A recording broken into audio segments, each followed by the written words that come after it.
नमस्कार, आप देख रहे हैं आज तक। आपके साथ मैं हूं सईद अंसारी। स्वागत है आपका खबरदार में। सबसे पहले खबरों को आइए खबरदार के लेंस से हम देखते हैं। बिहार के एग्जिट पोल की चर्चा पूरे देश में इस समय हो रही है। इसने देश को चौंका दिया है। 15 साल बाद नीतीश कुमार के हाथ से बिहार निकलता हुआ दिख रहा है और नीतीश की जगह तेजस्वी यादव बिहार में नया नेता देख रहा है।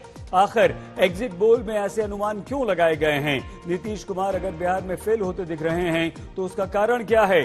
तेजस्वी को इतना जन समर्थन क्यों मिल रहा है? तो आज हम एग्जिट पोल की बड़ी बातों का पूरा विश्लेषण करेंगे। अगर तेजस्वी यादव बिहार का चुनाव जीतते हैं तो छोटी मोटी नहीं, ये बहुत बड़ी सफलता होगी, क्योंकि नीतीश कुमार जैसे नेता के हाथ से बिहार छीन लेना बच्चों का खेल बिल्कुल नहीं है। तेजस्वी अब राजनीति के बच्चे बिल्कुल नहीं हैं और न ही कोई कच्चे खिलाड़ी भी। बिहार में जिस तरह से तेजस्वी ने चुनाव लड़ा है वो उनकी स्मार्ट पॉलिटिक्स को साफ साफ दिखा रहा है। लेकिन अगर तेजस्वी जीते और बिहार के मुख्यमंत्री बने तो उनके सामने बड़ी बड़ी चुनौतियां होंगी। इसका भी आज हम पूरा विश्लेषण करेंगे।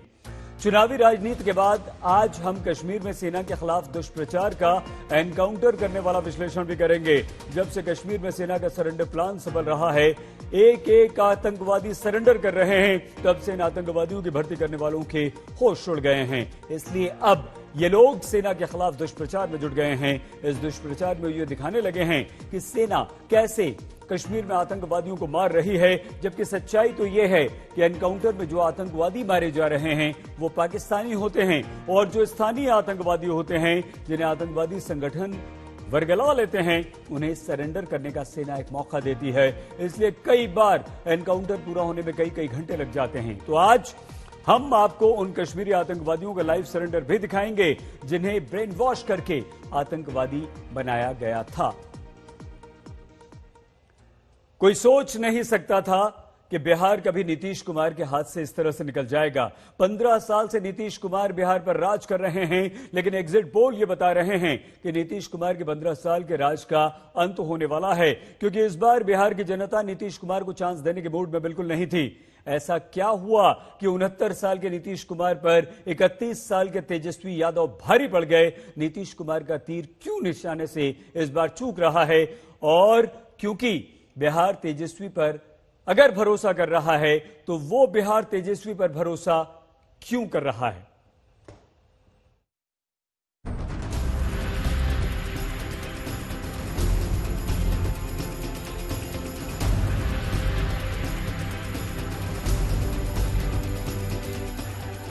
समय कम है, पकाओ और थकाओ भाषण नहीं, सीधे आप लोग रिजल्ट बता दो।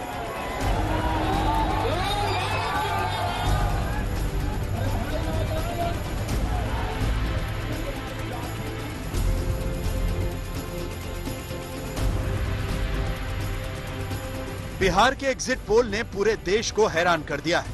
एग्जिट पोल ने सत्ता से नीतीश को आउट कर दिया है। एग्जिट पोल देखने के बाद सबके मन में यही सवाल है कि क्या वाकई अनुभवी नीतीश पर युवा तेजस्वी भारी पड़ेंगे? क्या फाइनल नतीजे एग्जिट पोल के नतीजे जैसे ही होंगे? कोई खुद ही अपनी पीठ थपथपाए।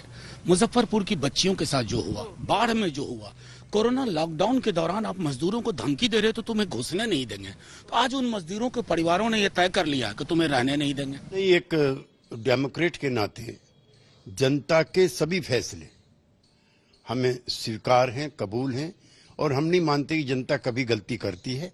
लेकिन ये बिहार में अगर ऐसा होता है तो जरूर हम इस पर चिंतन भी करेंगे, मंथन भी करेंगे। नीतीश कुमार और बीजेपी के कैंप में बेचैनी तो बहुत होगी। काउंटिंग के दिन नतीजों पर धड़कनें और बढ़ी होंगी। एग्जिट पोल में नीतीश बीजेपी चारों खाने चित हो गए। तेजस्वी के सामने एनडीए सिर्फ 69 से 91 सीटों पर सिमट सकता है। 2015 के मुकाबले एनडीए को करीब 45 सीटों का बड़ा नुकसान हो रहा है, जबकि तेजस्वी के महागठबंधन को पिछली बार से 40 सीटें ज्यादा मिल रही। एग्जिट पोल के ये आंकड़े सबको सोचने पर मजबूर कर रहे हैं। आखिर नीतीश कुमार क्यों हार रहे और तेजस्वी क्यों जीत रहे हैं? एग्जिट पोल का विश्लेषण करने से कई बातें निकल कर सामने आई हैं। पहली बात ये कि नीतीश कुमार को सिर्फ 35% लोग ही अब चांस देना चाहते हैं, जबकि अगले मुख्यमंत्री के तौर पर तेजस्वी यादव को 44% लोग देखना चाहते हैं। यानी बिहार के लोग साफ साफ बदलाव चाहते हैं। वो नए चेहरे को सीएम के तौर पर देखना चाहते हैं और इसीलिए एग्जिट पोल्स बता रहे हैं कि 15 साल राज करने वाले नीतीश कुमार के जवाब में तेजस्वी बिहार की पसंद बन गए। लोकतंत्र में जो जनप्रतिनिधि होता है वो सेवक होता है और वो अगर बादशाह बन जाए तो उसका खात्मा होता है। तो तेजस्वी यादव जी ने कभी अपने आप को ये साबित नहीं किया और न कभी महसूस कराया कि हम बादशाह बनना चाहते। वो तो बार बार कहते रहे कि 5 साल हमको मौका दीजिए, 5 साल में मैं तकदीर, तस्वीर, दिशा बदलने का काम करूंगा। देखिए, उम्मीद हमारी रहती है जो हमारे बूथ लेवल पे हमको फीडबैक आता है और बूथ लेवल के फीडबैक के हिसाब से मुझे पूरा यकीन है कि हमें बहुत अच्छे बहुमत से वहां जीत हासिल होगी। इस बार बिहार में महागठबंधन को यूथ वोटर्स का सपोर्ट मिलता दिख रहा है। ये बिहार चुनाव को बदलने वाला सबसे बड़ा फैक्टर साबित हुआ है। इंडिया टुडे एक्सिस माई इंडिया के एग्जिट पोल के मुताबिक बिहार में 18 से 25 साल के 47% वोटर और 26 से 35 साल के 47% वोटर्स तेजस्वी के महागठबंधन के पक्ष में हैं। बिहार में 3 करोड़ से ज्यादा युवा वोटर हैं। तेजस्वी की बम्पर जीत का अनुमान इसलिए लगाया जा रहा है कि इन युवा वोटर्स का महागठबंधन को बड़ा समर्थन मिल रहा है। युवा वोटर्स के बीच बेरोजगारी बिहार का सबसे बड़ा मुद्दा है। एग्जिट पोल के आंकड़ों के मुताबिक 30% वोटर्स ने बेरोजगारी को राज्य का बड़ा मुद्दा माना। ये मुद्दा कोरोना महामारी के बीच युवाओं का बड़ा सवाल बन गया। कोरोना महामारी के बीच करीब 30 लाख प्रवासी मजदूर बिहार लौटे थे। एग्जिट पोल के आंकड़ों के मुताबिक 44% प्रवासी मजदूरों ने चुनाव में महागठबंधन का साथ दिया, जबकि 37% ने एनडीए को समर्थन किया। बेरोजगारी पर तेजस्वी यादव की लगातार बात, 10 लाख नौकरियां देने का चुनावी वादा और नीतीश के सामने किसी नए चेहरे को चांस देने की सोच। एग्जिट पोल्स के आंकड़ों में ये बातें साफ तौर पर दिख रही हैं। पटना से मौसमी सिंह, सुजीत कुमार झा के साथ रोहित सिंह, आज तक।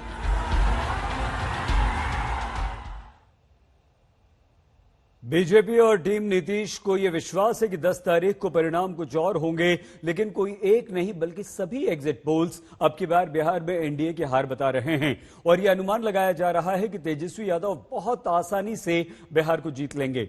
तेजस्वी यादव की उम्र अभी सिर्फ 31 साल है और अगर तेजस्वी यादव बिहार जीतेंगे और मुख्यमंत्री बनेंगे तो वो बिहार जैसे बड़े राज्य में रिकॉर्ड बनाएंगे, क्योंकि इतने बड़े राज्य में सबसे कम उम्र का मुख्यमंत्री देश में कहीं पर भी अभी तक नहीं बना। अगर तेजस्वी जीतेंगे तो उसके सामने चुनौतियां भी बहुत बड़ी होंगी, क्योंकि बिहार जैसा राज्य संभालना बिल्कुल आसान बात नहीं है और विशेषकर तब जब पहले से ही जंगल राज का राजनीतिक टैग उन पर लगा हो और विरोधी इसी बात का हमेशा से डर दिखाते आ रहे हों। जी, आप थक चुके हो, आपसे बिहार संभलने वाला नहीं है। दवाई, पढ़ाई, कमाई, सिंचाई और इस सरकार में ना सुनवाई ना करवाई। पहला मंत्रिमंडल की बैठक में मेरा पहला कलम चलेगा तो एक साथ देश के इतिहास में पहली बार 10 लाख नौजवानों को सरकारी नौकरी। अगर एग्जिट पोल के नतीजे सही हुए और 31 साल के तेजस्वी यादव बिहार जीतेंगे तो वो सबसे कम उम्र के मुख्यमंत्री बनने वाले नेता होंगे। जी आई है, कहिए कि लालटेन का जुग गया, बैलिटी का बल्बा। हम कहता थी उनकर आगे, हे नीतीश जी, अब तीर के जमाना नहीं थे, मिसाइल के जमाना चला। वैसे 1967 में M.O. हसन फारूक सिर्फ 29 साल की उम्र में पुडुचेरी के सीएम बने थे, लेकिन पुडुचेरी एक केंद्र शासित राज्य है। इसलिए तेजस्वी अगर बिहार जैसे बड़े राज्य में कामयाब होंगे तो 31 साल की कम उम्र में मुख्यमंत्री बनना एक रिकॉर्ड होगा। बिहार में 1968 में सतीश प्रसाद सिंह 32 साल की उम्र में मुख्यमंत्री बने थे। इसके बाद जगन्नाथ मिश्रा 1975 में 38 साल की उम्र में मुख्यमंत्री बने थे। कम उम्र के मुख्यमंत्रियों का रिकॉर्ड देखा जाए तो 1985 में असम में प्रफुल्ल कुमार महंत सिर्फ 32 साल की उम्र में सीएम बने थे। इस लिस्ट में 38 साल की उम्र में अखिलेश यादव, 38 साल की उम्र में हेमंत सोरेन और 39 साल की उम्र में उमर अब्दुल्ला का मुख्यमंत्री बनना शामिल है।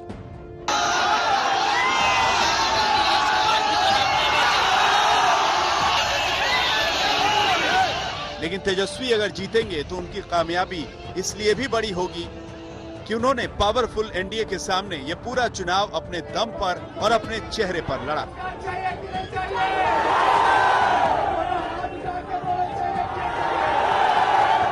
एक एक दिन में 10 से 11 जनसभाएं और प्रचार में ऐसी मेहनत की जो शायद किसी भी और नेता ने किया हो। महागठबंधन को एक रखा, कहीं पर टकराव सामने नहीं आने दिया और इसीलिए ये कहा भी जा रहा है कि 10 तारीख को नतीजे चाहे जो हो, तेजस्वी में बिहार को नया नेता दिखा है। तेजस्वी अपने पिता लालू प्रसाद यादव की छवि से बाहर आए। उन्होंने नीतीश कुमार के सामने बिहार को नया विकल्प दिखाया। उन्होंने नीतीश के खिलाफ नाराजगी को भी सही तरीके से भुनाया।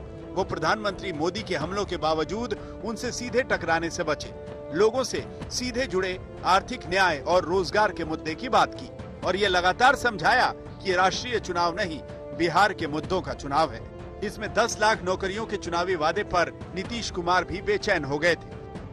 न कोई जानकारी है कि कहाँ होगा। आजकल हम देखते हैं कहता है इतना लोगों को नौकरी दे। अच्छा, ऐसा कहीं है कोई दुनिया में जी? आप उतने लोगों को नौकरी दोगे तो बाकी को क्या नहीं दोगे? सबको दे दो। आप पैसा कहां से लाओगे? जिसके चलते अंदर गए उसी पैसा से होगा। क्या राज्य में तो नहीं पैसा होगा?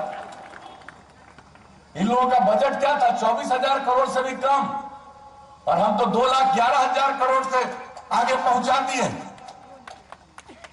और 6 लाख से भी ज्यादा लोगों को हमने नौकरी दी। अभी चल रहा 60-70 हजार के नौकरी का काम।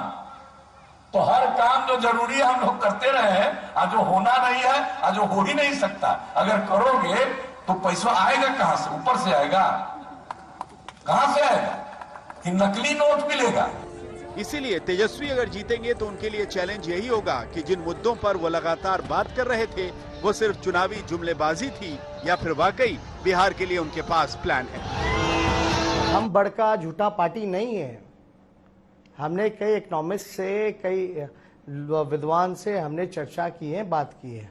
हम तो लॉजिकली आंसर कर रहे हैं। हमको बोलना तो हम सिर्फ 10 लाख ही क्यों बोलते? बिहार की आबादी अगर 12 करोड़ है, 1 करोड़ बोल देते, 2 करोड़ बोल देते मोदी जी जैसा। लेकिन हमने 10 लाख ही नौकरी, सरकारी नौकरियां क्यों बोली हैं? क्योंकि 4.5 लाख नौकरियां खाली पड़ी हुई हैं।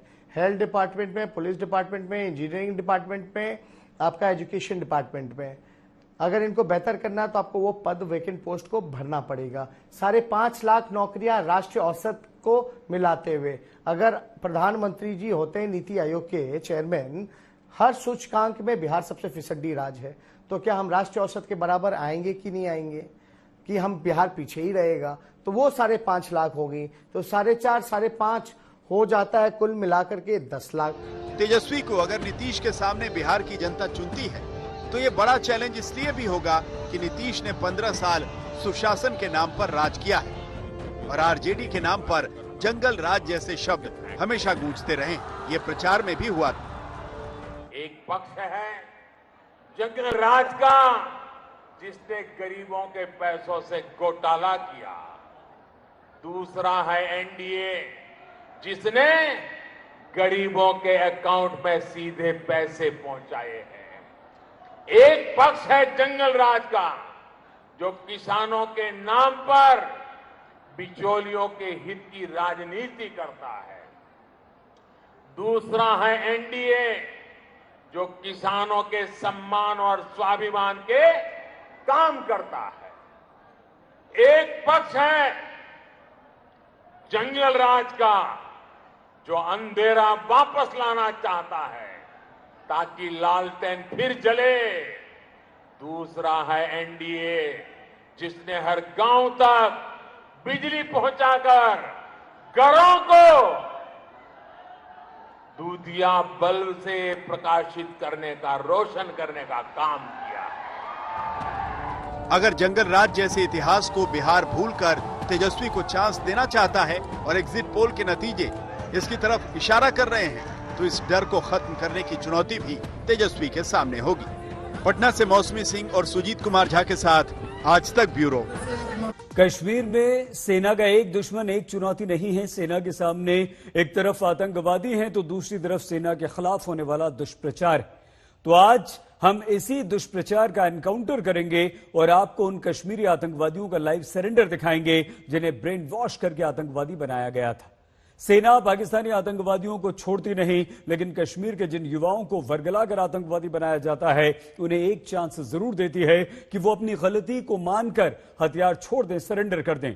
कश्मीर में सेना का ये सरेंडर प्लान बहुत सफल हो रहा है, लेकिन जब से ये सरेंडर प्लान सफल हो रहा है और एक एक करके आतंकवादी सरेंडर करने लगे हैं, तब से इन आतंकवादियों की भर्ती कराने वालों के होश उड़े हुए हैं और इसीलिए अब ये लोग सेना के खिलाफ दुष्प्रचार में जुटे हुए हैं।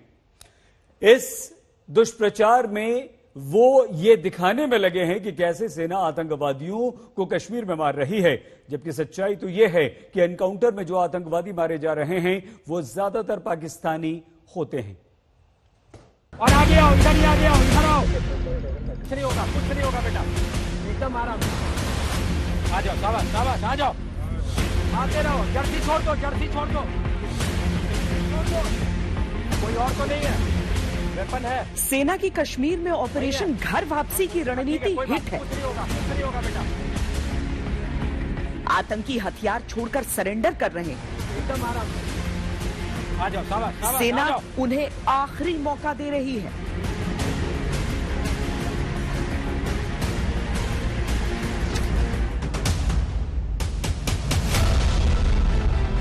पहले ही ऑपरेशन ऑल आउट ने आतंकियों की ऐसी कमर तोड़ी कि वो उठकर खड़ा होने की हिम्मत तक नहीं जुटा पा रहे और अब सरेंडर कर घर वापसी का मौका देकर सेना ने पाकिस्तान के पूरे कश्मीर प्लान की धज्जी उड़ा दी। जम्मू कश्मीर के पामपोर में ये लश्कर-ए-तैयबा के आतंकी के सरेंडर की लाइव तस्वीर है। ऑपरेशन के समय पूरी तस्वीर सेना के ड्रोन कैमरे में कैद हो रही थी। सेना के जवानों ने आतंकी के ठिकाने को चारों तरफ से घेर लिया और सरेंडर करने को कहा।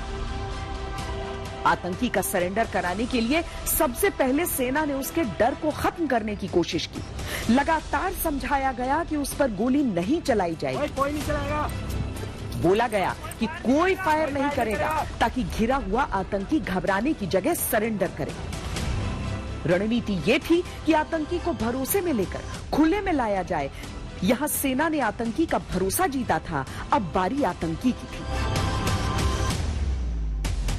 एक बार खुले में आने के बाद हथियार से लैस न होने का सबूत देना था। उसने कपड़े हटाकर हथियार न होने का सबूत दिया और फिर दोनों के बीच भरोसे का रिश्ता कायम होते ही सरेंडर पूरा हो गया। मिलिटेंसी ज्वाइन की थी मैंने 1 सितंबर को और अभी मैं शुक्रगुजार हूँ जे.एंड.के पुलिस का और फौजों का, जो यहाँ की आर्मी है उनका, क्योंकि उन्होंने मुझे मौका दिया अपनी लाइफ जीने के लिए, फिर से जीने के लिए। इन्होंने मुझे जिंदा लाया और अच्छे से ट्रीटमेंट, और कोई टॉर्चर वर्चर वगैरह कुछ भी नहीं किया। अच्छे से जैसे अपने भाई को इन्होंने लाया। मैं सब भाइयों से, जो भी मेरे भाई है, अपील करता हूँ कि ये सब फंदा है, ये सब फरेब है। लेकिन इसी एनकाउंटर में सेना ने 2 पाकिस्तानी घुसपैठियों का सफाया कर दिया, यानी लाइन बिल्कुल साफ है। सेना कश्मीर के भटके हुए जवानों को तो फिर से मुख्य धारा में शामिल होने का मौका दे रही है, लेकिन ये मौका पाकिस्तानियों को कतई नहीं मिलेगा, वो मारे जाएंगे। जम्मू कश्मीर में सुरक्षा बलों का अब इसी बात पर जोर है कि जितनी भी मुठभेड़ें हैं उनमें जो नए मिलिटेंट शामिल हो रहे हैं उनको एक अवसर आत्मसमर्पण के लिए दिया जाए, और यहाँ पर भी पुलिस और सुरक्षा बलों की वो रणनीति जो है कामयाब हुई है और एक मिलिटेंट को जिंदा पकड़ा गया है। दरअसल जम्मू कश्मीर में सुरक्षा एजेंसियों ने अब ये फैसला लिया है कि जितने भी मिलिटेंट अलग अलग मुठभेड़ों में फंसते हैं उनको एक बार हथियार छोड़ने का मौका दिया जाए। ये पहला मौका नहीं है। इससे पहले इसी साल 17 अक्टूबर को जम्मू कश्मीर के चंडूरा इलाके में सुरक्षा बलों ने ऐसे ही एक आतंकी का भरोसा जीतकर आत्मसमर्पण कराया था। इधर इधर इधर इधर रुक जाओ। कोई नहीं चलाएगा, कोई फायर नहीं करेगा, कोई फायर नहीं करेगा। आजा इधर आजा छोटू, जहांगीर इधर। ओए अल्लाह मत बजाओ यार। ओए सारे चुप। All party quite, all party quite. Jahangir पीछे देखो, पैंट पहनो, अपना पैंट पहनो। कुछ नहीं होगा, कुछ नहीं होगा बेटा, एकदम आराम से, कुछ नहीं। आ जाओ, शाबाश शाबाश, आ जाओ। ओए कोई नहीं चलाएगा। आतंकी के मन से डर निकालने के लिए सुरक्षा बल लगातार फायरिंग न करने की बात कहते रहे। सुरक्षा बलों की ये कोशिश रंग लाई और आतंकी ने सरेंडर कर दिया। विक्टर फोर्स के जीओसी मेजर जनरल राशिम बाली खुद दक्षिण कश्मीर के तमाम इलाकों में घूमते हुए लोगों से ये अपील करते हैं और चाहते हैं कि अगर कोई भी नौजवान उस रास्ते पर निकले तो सारे लोग मिलकर उसे मुख्य धारा में लौटाने की कोशिश करें। अपने लड़के को बताना बहुत नेक का काम किया है अभी, ठीक है ना। पहले की सारी गलती एसपी साहब से हमने रिक्वेस्ट किया है इसकी माफ करें, ठीक है, लेकिन इसको आगे नहीं निकलने देना।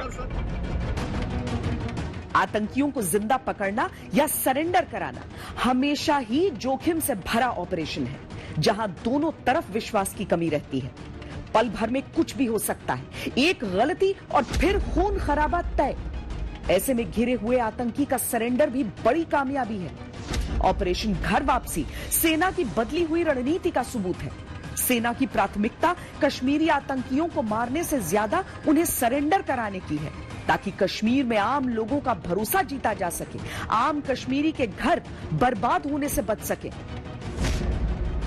दूसरी तरफ पाकिस्तान के फर्जी प्रोपेगेंडा को तोड़ा जा सके, उसके कश्मीर प्लान की साजिश को सामने लाया जा सके। पाकिस्तान लगातार सेना के खिलाफ दुष्प्रचार में जुटा है। इस दुष्प्रचार में वो ये दिखाने में लगा है कि कैसे सेना कश्मीर में आतंकियों को मार रही है, जबकि सच्चाई ये है कि एनकाउंटर में जो आतंकी मारे जा रहे हैं वो अमूमन पाकिस्तानी होते हैं, और जो स्थानीय युवक भटक जाते हैं उन्हें सेना एक चांस जरूर देती है। सेना आतंक के खिलाफ है, लेकिन आम कश्मीरी उसके लिए किसी दूसरे नागरिक की ही तरह है। ये अनुच्छेद 370 के खत्म होने के बाद का दौर है। अब कश्मीर की फिजा बदल रही है। श्रीनगर में अशरफ वानी के साथ श्वेता सिंह, आज तक। और आइए बात अब कुपवाड़ा एनकाउंटर की करते हैं। एलओसी पर सेना ने पाकिस्तान की एक बड़ी साजिश को नाकाम कर दिया है। सेना ने गोलीबारी की आड़ में घुसपैठ की कोशिश कर रहे आतंकवादियों को पीछे धकेल दिया है। 3 आतंकवादियों को मार गिराया है, लेकिन इस सफलता की बड़ी कीमत भी हमारी सेना को चुकानी पड़ी। मुठभेड़ में देश ने अपने 4 जाबाज जवान खो दिए।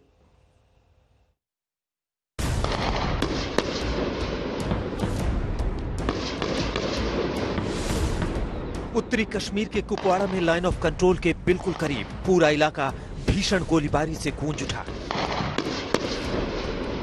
पाकिस्तान की तरफ से आतंकियों की टोली घुसपैठ की कोशिश करती पकड़ में आ गई और फिर दोनों तरफ से गोलीबारी शुरू हो गई।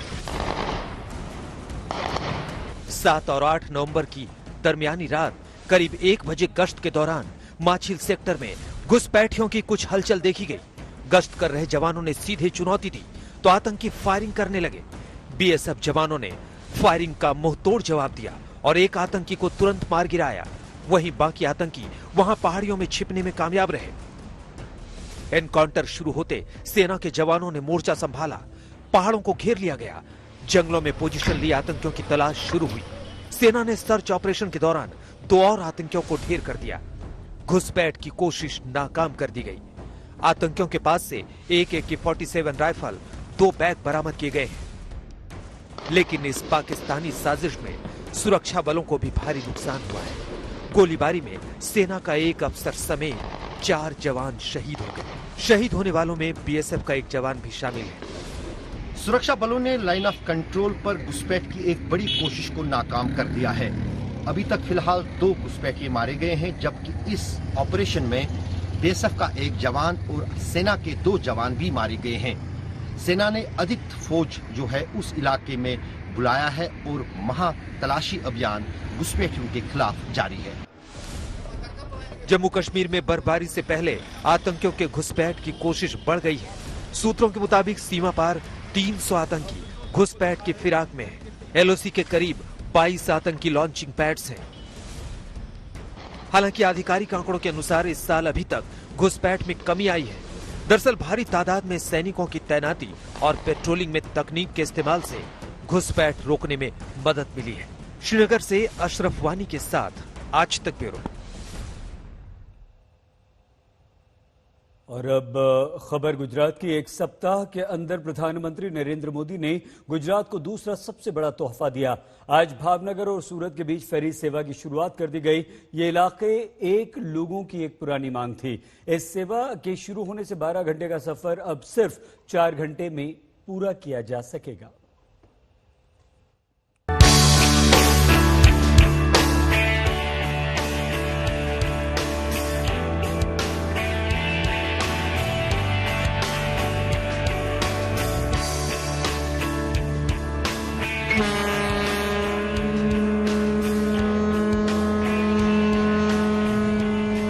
जहाज के इस हॉर्न का ये ऐलान है कि भावनगर और सूरत के बीच समंदर में फेरी सेवा शुरू हो गई।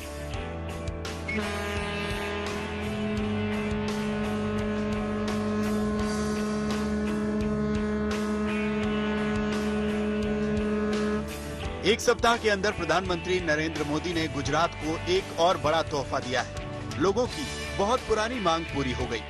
लोगों का दिल जीत लेने वाले इस ऐतिहासिक मौके पर प्रधानमंत्री नरेंद्र मोदी वीडियो कॉन्फ्रेंसिंग के जरिए जुड़े हुए थे।